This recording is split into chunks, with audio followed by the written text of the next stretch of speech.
2, 1. Good afternoon. You are live with TST Radio. I am Marcus Johnson. I'm your boy Justin Smith. What up? What up? This weekend we had some pretty good games. This weekend, man. Like I said earlier, I went out on the limb and I bet against LSU this weekend with Auburn, and they pulled it out for me. So we're gonna start with Auburn. What's your take on the Auburn game this weekend? Well, man, what I saw a kind of a different team, but still they were still playing kind of the same way. Right. A lot of drives that I thought that should have been completed didn't get completed. You know what I'm saying? They didn't capitalize on their turnovers like they're supposed to. I mean, you don't want to live and die by the field goal. Now, that's just not logical. I mean, a team can come back and they can get that momentum, and once they get that momentum, a team can run away with you quick. Yeah, because like I said, on my notes I listed Daniel Carson's player of the game. I mean, He went 6 for 6. Now I would say besides Daniel Carson, number 21, the running back, he showed a lot of Kerryon Johnson. Okay. He did tote the ball like he played hard. He gave him a little life too, but Carson saved the game for him. Yeah, he went 6 for 6. But like I said with White, I told everybody that White would at least have to go for. I said he had to go like 12 for 20, 12 for 15. Right. But he went 19 for 26 with 234. I said he only had to throw for at least 150, but he got 230. But my guy Troy, he did say that they needed him to at least go for 200. And I said that their rushing game had to at least go for 100 plus. I think they got 93 yeah. was their highest rusher. But I think they put it together. Like you said, red zone would really kill them. The red zone, man. Yeah. You got to finish plays in the red zone. If you don't finish plays in the red zone, and if you have to settle for the field goal every time, one mistake gonna cost you the game. Right. And Carson didn't know what I'm saying. He played great ball. He was on line. He didn't mess up. Everything that he kicked was straight down the middle, not close to the edge or nothing. So, yeah, he deserves player of the game, but you have to go ahead and finish your play. If you're gonna get turnover, you need to go on and score. Go on and score. What was crazy to me was LSU, the guy Dupree, number 15 receiver. They only targeted him 4 times for 12 yards. He was wide. That last drive, he was open twice. 3 times. I was like, wow. And they didn't throw it to him. Not one time. One time. He was open 3 times for the game. And to me, he the best receiver on the team. To me. Right. Him and, I forgot the other guy's name, but for real, Dupree is about the best guy they have. And I'm talking about he didn't get no shine at all. But every pass he got to him, he caught him. A lot of people saying Leonard Fournette went off, but 16 carries, 101 yards is mediocre for Leonard Fournette. That's not the same. Leonard Fournette from last year. That's mediocre to me, and they're not gonna win with Leonard Fournette getting 100 yards. Just 100. They're not ready for a top team. No, they're not. They're not ready for the top 3. Not the top 3 teams. They're not ready to come compete like that. If they're not getting over, he's not getting over at least 200 with being Leonard Fournette, then we have a problem with the offense. Right. It's just not. It's not adding up to last year. But move on. Ole Miss and Georgia. Oh man, I picked Georgia over Ole Miss, but Ole Miss and Alabama game. Go look at the stats. He contributed to.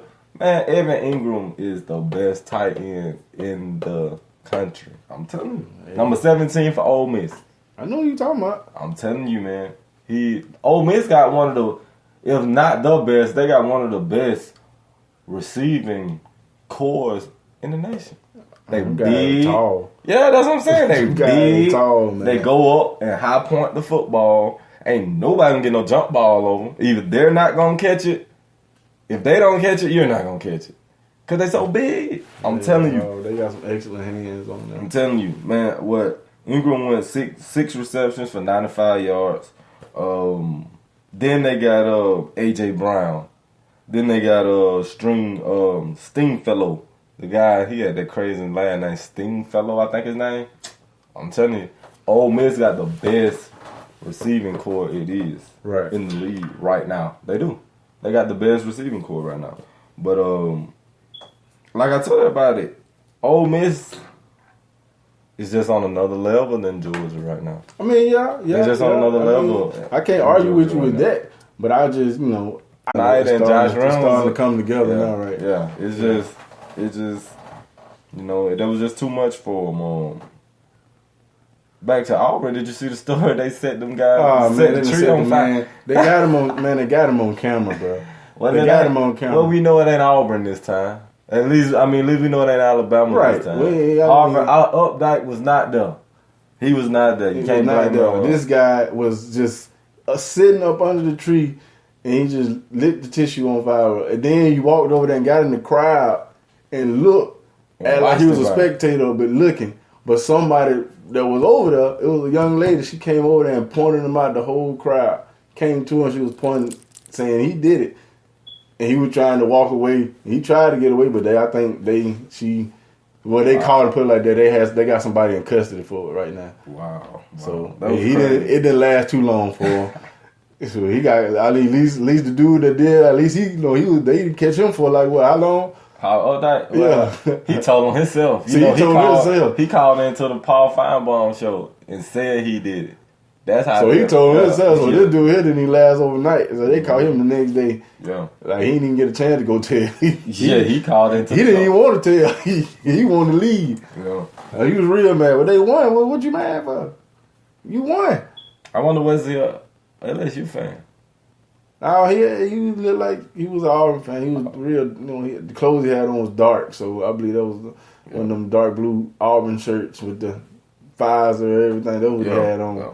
So, but they won the game. Luckily, if LSU had 2 more seconds, another second on the clock, that would have been a heartbreaking season. Back that fourth quarter drive, that last drive. Yeah, the 8-yard pass. That was a great drive. The last drive was UCLA played a pretty good game. I think they came out the gate. I said that Rosen.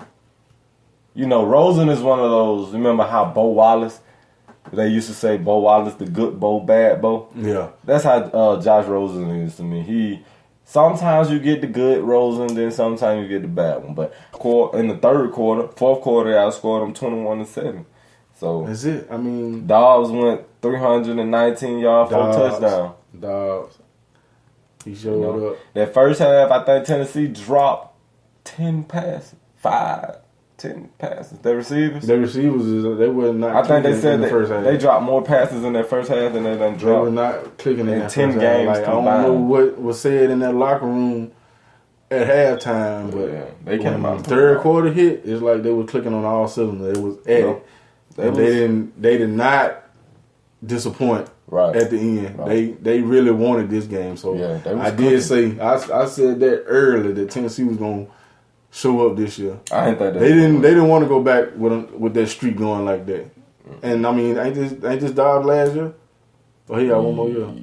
I think because he lost last year to him. He played. He a junior. Okay, so he already lost one time to him. See, I didn't think. I believe they'd get him the next year too. Be honest with you. Florida State, South Florida. Did you watch that one? I didn't catch that one. I didn't catch them, but they said 28 carries, 267, 2 touchdowns. You think that's gonna put him back in the Heisman talk? Not yet. You don't think so? Not yet. Not yet. You have to.